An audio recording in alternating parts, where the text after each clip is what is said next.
நண்பர்கள் அனைவருக்கும் வணக்கம்.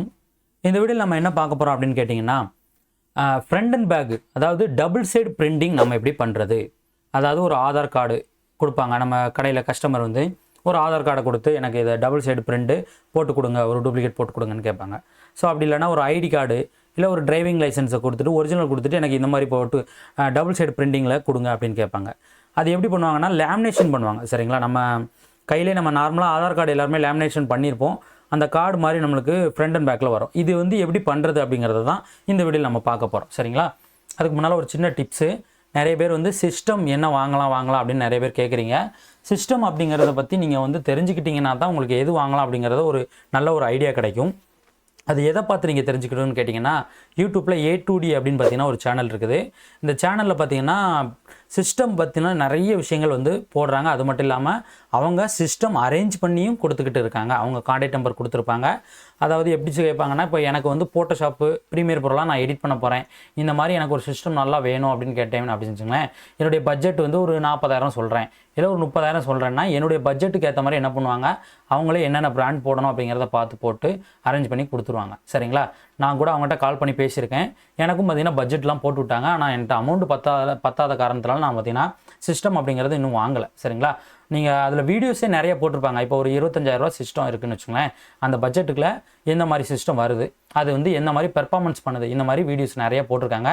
நீங்கள் அவங்க சேனலில் இருக்க வீடியோ பார்த்தாலே போதும், உங்களுக்கு தெளிவான ஒரு விளக்கம் கிடச்சிரும். அதுக்கப்புறம் நீங்கள் சிஸ்டம் உங்களுக்கு எந்த மாதிரி வாங்கணுங்கிறத நீங்கள் பார்த்து வாங்கிக்கலாம். சரிங்களா, ஓகே. இப்போ ஐடி கார்டு நான் வந்து சாம்பிளுக்கு வச்சுருக்கேன். என்னோடய ஃபோட்டோஷாப்பில் ஐடி கார்டு வச்சுருக்கேன். அதாவது இந்த பர்பிள் கலரில் இருக்கக்கூடியது வந்து ஃபஸ்ட்டு பேஜ், இது செகண்ட் பேஜ், இந்த க்ரீன் கலர்னு வச்சுக்கிறேங்க. இப்போ இதை ஃபஸ்ட்டு நம்ம பிரிண்டரில் பிரிண்ட் பண்ணணும், டபுள் சைடாக நம்ம பிரிண்ட் பண்ணணும். இப்படி என்ன பண்ணலாம் அப்படின்னு கேளுங்க. ஃபஸ்ட்டு இந்த சைஸுடைய ரெசல்யூஷன் என்னங்கிறத பார்த்துக்கிடுங்க. இதை ரைட் கிளிக் பண்ணிவிட்டு இமேஜ் சைஸ் போகிறேன். 800 ரெசல்யூஷன் இருக்குது. பிக்சல் பர் இன்ச்சஸ்ங்கிறத பார்த்துக்கிடுங்க. இதோடைய அளவையும் நம்ம செக் பண்ணிக்கலாம். 800 ரெசல்யூஷன் கரெக்டான ஒரு அளவு தான். சரி, இப்போ நம்ம டாக்குமெண்ட்டு இது ஒரு ஐடி கார்டுன்னு வச்சுக்கணுங்களேன். ஐடி கார்டுங்கும்போது நமக்கு சாதாரணமாக ஒரு 6க்கு 4 நின்றுடும். அப்போ நம்ம நியூ டாக்குமெண்ட்டை வந்து ரெடி பண்ணுறோம். கண்ட்ரோல் N, 6க்கு 4 போட்டு 800 ரெசல்யூஷன் வச்சுட்டு ஜஸ்ட்டு ஓகே அப்படிங்கிறத கொடுக்குறோம். இதுக்கப்புறம் இங்கேருந்து இங்கே ட்ராக் பண்ணுறோம். இதையும் நான் என்ன பண்ணுறேன், ட்ராக் பண்ணிக்கிறேன். ட்ராக் பண்ணதுக்கப்புறமா ரெண்டையுமே நம்ம கரெக்டாக அலைன்மெண்ட் பண்ணிக்கலாம். ரெண்டையும் சங்கிலி போட்டு டாப் அலைன்மெண்ட் பண்ணிட்டேன். ஒயிட் கலர் ஐடி கார்டு அப்படிங்கும்போது எனக்கு இந்த இடம் வர ஒயிட்டாக இருக்குது. அதனால் இதுக்கு என்ன பண்ணிக்கலாம், ஒரு சின்ன ஸ்டோக் அப்ளை பண்ணிக்கலாம். நீங்கள் டபுள் கிளிக் பண்ணிங்கன்னா உங்களுக்கு லேயர் ஸ்டைல் ஓப்பன் ஆகும். ஸ்டோக்கில் போயிட்டு நான் என்ன பண்ணுறேன், ஒரு இன்சைடு கொடுத்து பிளாக் கலர் வச்சுக்கிறேன். சரிங்களா, பிளாக் கலர் அப்ளை பண்ணிட்டேன்னா இங்கே இருக்கிறத இங்கே காப்பி பண்ணி பேஸ்ட் பண்ண, right click copy layer style, திரும்ப right click paste layer style, இங்கே இருக்குது இங்கே வந்துடும். முடிஞ்சா ஓகே. இப்போ நம்ம என்ன பண்ணிக்கலாம், அப்படியே பிரிண்ட் விட்டுடலாம். பிரிண்ட் வந்து என்கிட்ட பிரிண்டர் கிடையாது, அதனால் எனக்கு வந்து இந்த மாதிரி காட்டுது. நீங்கள் பிரிண்ட் அப்படியே விட்டுட்டீங்க அப்படின்னா உங்களுக்கு பிரிண்ட் ஆகிடும். என்ன சார் டபுள் சைட் பிரிண்டிங் சொன்னீங்க, ஃப்ரண்ட் அண்ட் பேக்கு பிரிண்ட் பண்ணணும், ஆனால் நீங்கள் ஒரே சீட்டில் வச்சு பிரிண்ட் பண்ணிங்கன்னா தனித்தனியாக ரெண்டுமே வரும். இது எப்படி நம்ம வந்து லேமினேட் பண்ணுறது அப்படின்னு கேட்டிங்கன்னா, டெமோவுக்கு நான் ஆஃப்டர் எஃபெக்ட்டில் உங்களுக்கு சொல்கிறேன். என்னுடைய ஆஃப்டர் எஃபெக்ட்டை நான் ஓப்பன் பண்ணிக்கிறேன். இப்போ இது ஃப்ரண்ட் பேஜ், இது பேக் பேஜ். சரிங்களா, ஃபஸ்ட் பேஜ் செகண்ட் பேஜுன்னு இருக்குது. இந்த பேஜ் நம்ம என்ன பண்ணணும்னா இந்த மாதிரி நம்ம எடுத்துக்கிறோம். இப்போ நான் உங்களுக்கு கேமரா ட்ராக்கிங்கில் காட்டுறேன் பாருங்கள். இப்போ எனக்கு இந்த பக்கம் இருக்கக்கூடியது தான் ஃபஸ்ட்டு பேஜ், இந்த பக்கம் இருக்கக்கூடியது. அப்போ இது வந்து பேக்கில் இருக்கக்கூடிய பேஜ். ரெண்டையுமே நம்ம என்ன பண்ணுறோம், பின்னாடி கம்மு போடுறோம். சரிங்களா, ரெண்டுக்கு பின்னாலே இதுக்கு பின்னாலேயும் கம்மு போட்டு, இதுக்கு பின்னாலேயும் கம்மு போட்டு ரெண்டையும் என்ன பண்ணுறோம், ஒட்டுறோம். நம்ம ஒட்டும் போது என்ன ஆகும் அப்படின்னு கேட்டிங்கன்னா, ரெண்டும் இந்த மாதிரி நம்மளுக்கு ஒட்டிக்கும். இப்போ நான் உங்களுக்கு டெமோவுக்கு இதை ரெண்டையுமே கிளிக் பண்ணி ட்ராக் பண்ணி காட்டுறேன். இப்போ பார்த்தீங்கன்னா இந்த ஒரு லேயரை நான் என்ன பண்ணிக்கிறேன், அப்படியே ட்ராக் பண்ணுறேன். இந்த மாதிரி நம்ம கம்மு போட்டு ஒட்டிட்டோம் அப்படின்னா நமக்கு ஃப்ரண்ட் அண்ட் பேக் வந்துடும். சரிங்களா, இப்போ உங்களுக்கு பார்த்தாலே தெரியும்.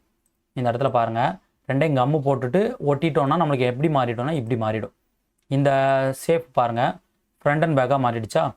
எனக்கு ஃப்ரண்ட் அண்ட் பேக்காக மாறிடுச்சு. லைட்டாக மட்டும் எனக்கு என்ன இருக்குது அப்படின்னு கேட்டிங்கன்னா விலகி இருக்குது. கொஞ்சம் நான் என்ன பண்ணிக்கிறேன், இங்கே தள்ளிக்கிறேன். ஓகே, டன்னு. இப்போ எனக்கு என்ன ஆயிடுச்சுன்னு பாருங்கள், ஃப்ரண்ட் அண்ட் பேக்காக மாறிடுச்சு. இப்படி மாற்றினதுக்கப்புறம் லேமினேஷன் மிஷின் நிறைய பேருக்கு தெரிஞ்சிருக்கும், ஒரு சில பேருக்கு தெரியாமல் இருக்கும். அதில் ஒரு ஷீட்டு மாதிரி இருக்கும். அந்த ஷீட்டை இதில் போட்டுட்டு அந்த லேமினேஷன் மிஷின் வந்து ரோலிங் இப்படி சுற்றிக்கிட்டே இருக்கும். ஒரு ஹீட்டு ஜென்ரேட் பண்ணோம். அதில் நம்ம அதில் வச்சோம் அப்படின்னா என்ன பண்ணும், இந்த கார்டை வந்து அப்படியே அழுத்தி நம்மளுக்கு அந்த கவரை வந்து அதில் ஒட்டி கொடுத்துரும். சரிங்களா? அதுக்கப்புறம் நீங்கள் வந்து அதில் கட்டிங் மிஷின் ஒன்று உண்டு, அதை வச்சு கட்டிங்கும் பண்ணிக்கலாம். சரிங்களா? அந்த மிஷின் நம்மக்கிட்ட இல்லை, ஒரு இருக்கும்போது எப்போயாட்டும் நம்ம அடுத்த ஒரு வீடியோவில் எப்போயாட்டும் பார்த்து சொல்லிக்கலாம். ஓகேங்களா? அந்த கட்டிங் மிஷின் அது எல்லாம் பார்த்தீங்கன்னா நம்மக்கிட்ட கிடையாது. அடுத்து எப்போயாட்டும் ஒரு வீடியோ நம்ம ரெடி பண்ணி போடலாம். ஓகேங்களா? அதுக்குன்னு அப்படி பண்ணிட்டீங்கன்னா உங்களுக்கு front and back ID card ready. சரிங்களா? இவ்வளோ தான் சிம்பிளான விஷயம். இப்படி தான் ரெடி பண்ணுறது. நம்ம வந்து இப்போ வெளியில் பிரிண்ட் பண்ணுறோம் அப்படின்னா ஓகே. இப்போ நம்ம வந்து ஒரு பல்காக ஒரு காலேஜுக்கு ஐடி கார்டு எடுத்துருக்கோம், இல்லை ஒரு ஸ்கூலுக்கு ஐடி கார்டு எடுத்துருக்கோம் அப்படின்னா நம்ம வந்து அதை ஃப்ரண்ட் அண்ட் பேக்கு வெளியில் பிரிண்ட் பண்ணிக்கலாம், ஒன்றும் பிரச்சனை இல்லை. இதுவே இப்போ உங்களுக்கு ஆதார் கார்டு அப்படின்னு வச்சுக்கோங்களேன், நீங்கள் A4 ஷீட் இருக்குது பார்த்தீங்களா, A4 ஷீட்டில் ஆதார் கார்டை வச்சு பிரிண்ட் போடுங்க. A4 ஷீட்டில் வச்சு பிரிண்ட் போட்டிங்கன்னா அதுக்கப்புறம் நீங்கள் அதை எடுத்து கட் பண்ணி ரெண்டையும் ஒட்டிட்டு அந்த லேமினேஷன் மிஷினில் வச்சு லேமினேஷன் பண்ணிங்கன்னா ஈஸியாக உங்களுக்கு லேமினேட் ஆகிடும். நிறைய பேருக்கு இது தெரியாமல் இருக்கும்னு நினைக்கிறேன். சரிங்களா? நீங்கள் பார்த்து தெரிஞ்சுக்கிடுங்க. இல்லை ஒரு தடவை ட்ரை பண்ணி கூட பாருங்கள். நீங்கள் ஒரு ஐடி கார்டு வச்சுருக்கீங்கன்னா ஒரு பிரிண்ட் தானே, ஒரு 6க்கு 4 பிரிண்ட் போட்டு நீங்கள் செக் பண்ணி பாருங்கள். கண்டிப்பாக உங்களுக்கு இந்த ட்ரிக் ரொம்பவே நல்லா வேலை செய்யும். சரிங்களா? Okay friends,